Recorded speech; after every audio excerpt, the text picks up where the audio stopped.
जमाने की बात है। काशी में वीरबाहु नामक एक राजा राज्य करता था। वह अपनी प्रजा को बहुत प्यार करता था। उसके न्याय की चारों तरफ धूम थी। वीरबाहु की रानी का नाम सुमति था। वह बहुत सुंदर थी। अपने माता पिता की इकलौती पुत्री होने के कारण अधिक लाड़ प्यार ने उसे घमंडी बना दिया था। सर्दी के दिन थे। एक दिन रानी अपनी सखियों के साथ गंगा स्नान करने गई। कड़ाके की सर्दी पड़ रही थी। स्नान करके लौटते समय रानी के हाथ पैर ठिठुरने लगे। उसने इधर उधर देखा तो एक छोटी सी झोपड़ी दिखाई दी। रानी ने अपनी सखियों से कहा, आओ इस झोपड़ी को जलाकर तापें। एक सहेली ने कहा, महारानी, यह किसी गरीब की झोपड़ी है, इसे जलाना ठीक नहीं। रानी ने कहा, 4 तिनकों की झोपड़ी है, जल जाएगी तो क्या, नहीं बनवा देंगे। देखते ही देखते झोपड़ी में आग लगा दी गई। हाथ पांव तापकर रानी अपनी सखियों के साथ राजमहल में लौट आई। वह झोपड़ी एक गरीब ब्राह्मण की थी। जब उस गरीब को पता चला कि रानी ने तापने के लिए उसकी झोपड़ी जला डाली है, तो वह बहुत दुखी हुआ और फरियाद लेकर राजा वीरबाहु के पास पहुंचा।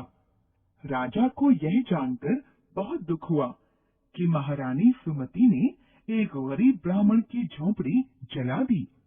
राजा ने महारानी को बुलाया और कहा, तुमने यह क्या किया?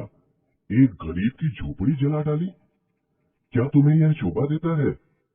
रानी सुमति ने तुनक कर जवाब दिया, 4 तिनकों की झोपड़ी के लिए इतना तूफान, जला दी तो क्या हुआ, नहीं बनवा दूंगी। राजा ने शांत स्वर में कहा, रानी, यह मत भूलो कि तुम राजा वीरबाहु की पत्नी हो। तुमने गरीब का घर जलाकर उसे अनाथ बना दिया है।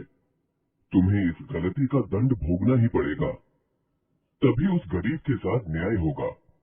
तुम्हें उसकी झोपड़ी फिर से बनानी होगी, और वह भी अपनी मेहनत से। जब तक तुम अपनी मेहनत से वह झोपड़ी नहीं बना दोगी, तब तक तुम इस महल में नहीं रह सकती। रानी का सारा घमंड चूर चूर हो गया। अब वह अपनी भूल पर पछताने लगी। उसे समझ में नहीं आ रहा था कि क्या करे। आखिर उसने कमर कसी और जंगल में से लकड़ियां बीन बीन कर बेचने लगी।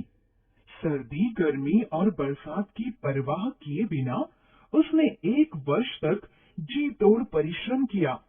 जो पैसे मिलते उनमें से आधे पैसे बचाती और आधे में अपना खर्चा चलाती। बचे पैसों से उसने झोपड़ी तैयार करवा दी।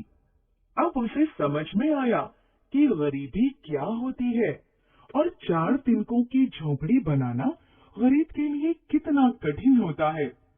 उसने गरीब ब्राह्मण से क्षमा मांगी। अब रानी का मन सरल हो गया था। महाराज वीरबाहु महारानी के परिश्रम और पश्चाताप को देखकर प्रसन्न हुए और महारानी को आदर सहित महल में ले आए।